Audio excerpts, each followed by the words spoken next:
Ich grüße dich. Schön, dass du den Weg hierher gefunden hast. Heute gibt es dieses wunderbare Krustenbrot mit einer wahnsinnig reschen Kruste und einer weichen Krume.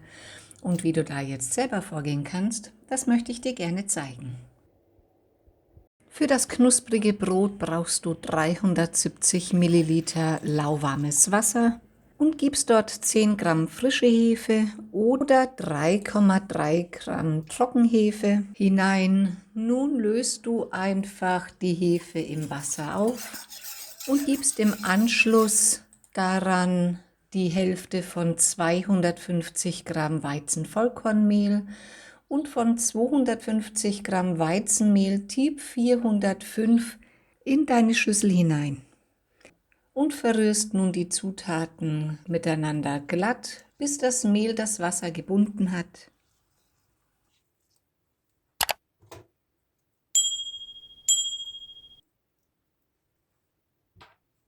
Nun kannst du deinen Teig abdecken und lasse ihn für 20 Minuten ruhen.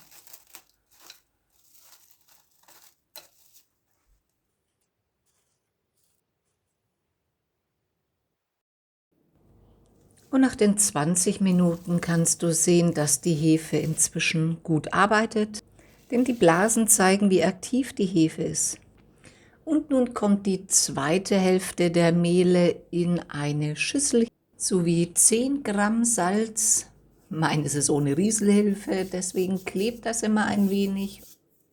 Und du vermischt das Salz und das Mehl miteinander. Nun kommt der aktive Vorteig mit in die Schüssel und du vermengst die Zutaten so lange, bis sie gut miteinander verbunden sind.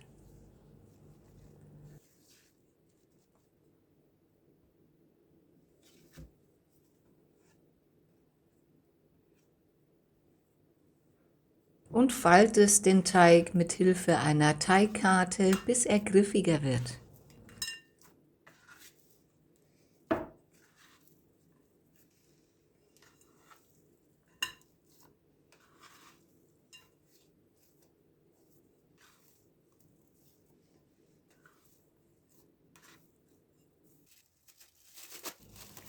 Nun decke den Teig ab und lasse ihn für 2,5 Stunden an einem warmen Ort ruhen.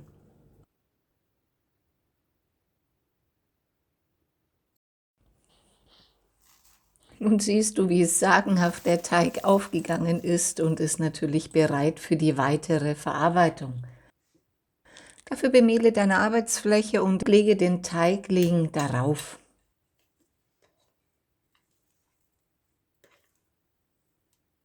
Natürlich wird auch die Oberseite des Teiges bemehlt und drücke die Luft aus dem Teig und drücke ihn platt. Nun gebe Gewürze, wie in meinem Fall Thymian und Kümmel dazu. Das musst du nicht machen, aber du kannst. Und nun legen und falten wir den Teig mehrfach zusammen, bemehlen ihn dabei leicht, dass er nicht mehr klebt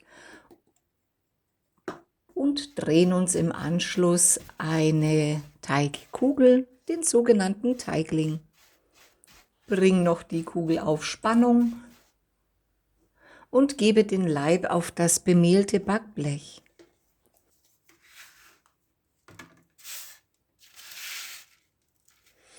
Bringe den Teigling nochmal in Form, bemehle ihn und bevor er jetzt in die Stückgare gehen darf, schneiden wir ein kreuzförmiges Muster ein. Du kannst auch ein anderes nehmen, wenn du möchtest. Lasse ihn nun für 30 Minuten stehen und heize in der Zwischenzeit deinen Backofen auf 240 Grad mit Backblech vor. Der Teigling ist nochmal wunderbar aufgegangen und ist nun bereit, mit dem Backpapier auf das heiße Backblech gelegt zu werden und kommt mit einer Schüssel heißem Wasser für die nächsten 20 Minuten in den vorgeheizten Backofen. Danach entfernen wir die Schüssel und er darf für weitere 25 Minuten knusprig ausgebacken werden. Da ist er ja schon, der Teigling, und ist inzwischen ein wunderbares, knuspriges Brot, wie du sehen kannst. Wir führen noch die Klopfprobe durch. Wenn es sich am Boden hohl anhört, ist das Brot durch.